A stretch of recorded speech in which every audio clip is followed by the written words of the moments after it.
Asthma is one of the most common chronic diseases, respiratory diseases in the United States. Certainly among children, it's the most common cause of hospitalizations for respiratory illnesses, school absences, and it is particularly prevalent among adults, with increasing prevalence over the last few decades. Asthma can start at any age, so adults can develop asthma as well, but it's most common that it starts in childhood. It is true that if you have a child with asthma, there's a good chance that child might outgrow his or her asthma. Symptoms might abate around adolescence. But once you're an adult with asthma, it is likely that you'll continue to have asthma. But certainly if your parents have asthma, particularly if your mother has asthma, you're at greater risk. So there is clearly a genetic influence in the development of asthma. And asthma, for many children, where asthma often begins, is linked to other allergic diseases. So the child with eczema, the person with hay fever, seasonal allergic symptoms, spring and fall with itchy eyes and drippy, sneezy nose, that person with allergic sensitivities of skin, eczema, of eyes and nose like hay fever, that person is at greater risk for developing asthma, which in some ways is allergy of the bronchial tubes for many persons. That person's at risk.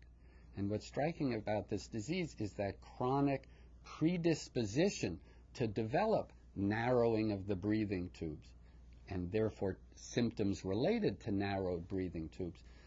That susceptibility is persistent. That's always there. And so that vulnerability, that tendency of the bronchial tubes to go into spasm, to narrow, to become swollen, and when swollen and narrowed to cause symptoms of shortness of breath and cough and tightness, that susceptibility persists always.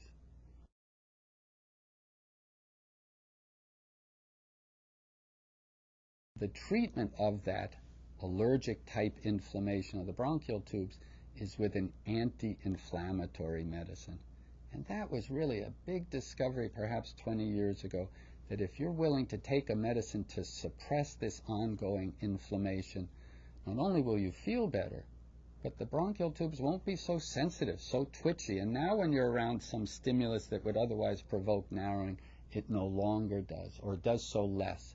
You've become less sensitive, less asthmatic, because you're on regular anti-inflammatory medicines. And in general, that medicine, as recommended in these guidelines, is a cortisone, a steroid, medications that are inhaled onto the surface of the bronchial tubes, minimally absorbed, and have very few systemic side effects.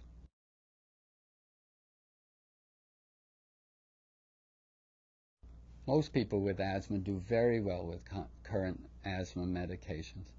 But it is true, there is a small percentage who struggle despite appropriate medicines, despite using their medicines as they were asked to do so, despite making every effort to have an asthma-safe home free of irritants, cigarette smoke, allergens, and the like. And what can be done for them? There are a number of novel approaches that are being offered at Partners Asthma Center. Some you may have heard about. One is the new biologic medicine available to treat asthma called the Anti-Ige monoclonal antibody, Omalizumab.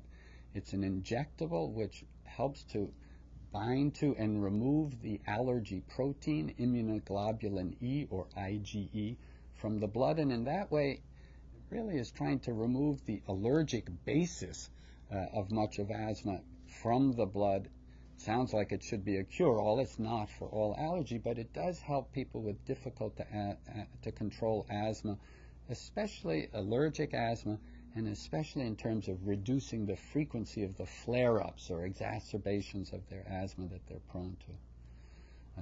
Another novel intervention has been the use of bronchoscopy and a thermal energy to reduce the strength of the muscle that surrounds the bronchial tubes. Imagine that you could put a tube into the airways, a lighted camera, through that put a catheter, and through that catheter enough heat just to weaken the muscle that surrounds the bronchial tubes. And now its ability to contract and cause an asthma attack is much less. And this is called bronchial thermoplasty. It's quite novel. It requires very careful selection of the patient in whom it might be beneficial and not harmful, because putting a tube into the airways is never easy. And yet this is something that we offer here at Partners Asthma Center at the Brigham Women's Hospital. Much of the exciting research being done here now is both delving into the causes of difficult to control asthma, trying to understand what's different about these patients, trying to develop novel therapies that will address these unique properties of their asthma.